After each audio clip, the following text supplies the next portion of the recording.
So actually ఈ show concept వచ్చేసి భార్యాభర్తల మధ్య ఉన్న బాండింగ్ అని ఇదంతా తెలుస్తుంది యాక్చువల్లీ క్వశ్చన్స్ కానివ్వండి గేమ్స్ కానివ్వండి అన్నీ.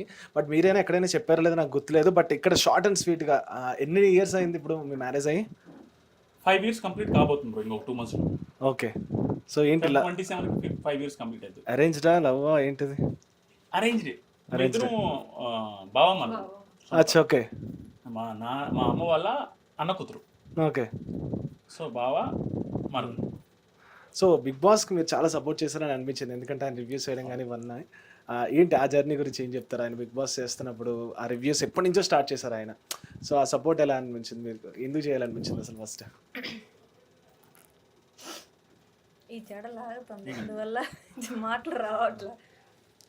బిగ్ బాస్ రివ్యూస్ ఇవ్వడం అంత ఈజీ కాదు, చాలా కష్టము. దాని వెనక ఎంత హార్డ్ వర్క్ ఉంటుంది అనేది మా ఫ్యామిలీకి తప్పించి బయట ఎవ్వరికి తెలీదు.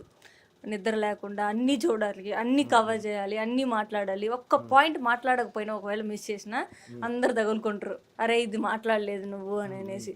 సో అలాంటి అంత ఫాస్ట్గా ఇచ్చారా? అసలు లైవ్ అప్డేట్లు కూడా ఎట్లా బ్రో? నాకు అర్థం కాలేదు. నేను చూస్తున్నా లైవ్ అక్కడ అవుతుంది, అప్పటికప్పుడు లైవ్ అప్డేట్లు కూడా ఇచ్చారు మీరు అసలు. అయితే నేను 24/7 చూస్తాను ఉంటాను, కంటిన్యూగా ఫాలో అవుతాను ఉంటాను 24/7. యాక్చువల్లీ ఏంటంటే కొంచెం మనల్ని ఆ స్థాయికి తీసుకొని వచ్చిన బిగ్ బాస్ రివ్యూస్. సో నేను కొంచెం కేర్లెస్ లేకుండా ఫాలో అవుతూనే ఉంటాను, అప్పటికప్పుడు అప్డేట్స్ చేస్తూ ఉంటాను. తప్పదు బ్రో, రివ్యూస్ చాలా టఫ్. ఎందుకంటే మనం జెన్యూన్గా అంటే రివ్యూస్ అంటే ఏంటి, ఒపీనియన్ కదా. మనం జస్ట్ మన ఒపీనియన్ చెప్తాం. మన ఒపీనియన్ ఎక్కువ మంది చూస్తున్నారు కాబట్టి దాన్ని క్రిటిసైజ్ చేస్తూ ఉంటారు ఆటోమేటిక్గా. మనం ఎంతమంది క్రిటిసైజ్ చేయట్లేదు చెప్పండి. వచ్చిన మంది కంటెస్టెంట్స్ 100 మంది కంటెస్టెంట్స్ 120 మంది కంటెస్టెంట్స్ సీజన్ 1, 2 నుంచి వాళ్ళందరినీ క్రిటిసైజ్ చేస్తానే ఉన్నా.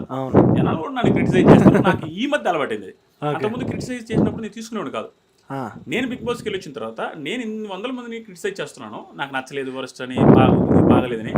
నన్ను వచ్చిన మంది బూతులు కూడా చెప్తారు, నేను తీసుకుంటున్నా.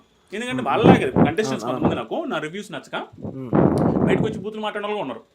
అప్పుడు నేను ఏమనిపిస్తుంది, నేనేం ఫీల్ అవ్వట్లా. నేను అన్నా కదా వాళ్ళు అంటారు, అర్థం చేసుకోవాలని ఆ మెచ్యూరిటీ వచ్చింది కాబట్టి నేనేం ఫీల్ అవ్వట్లేదు.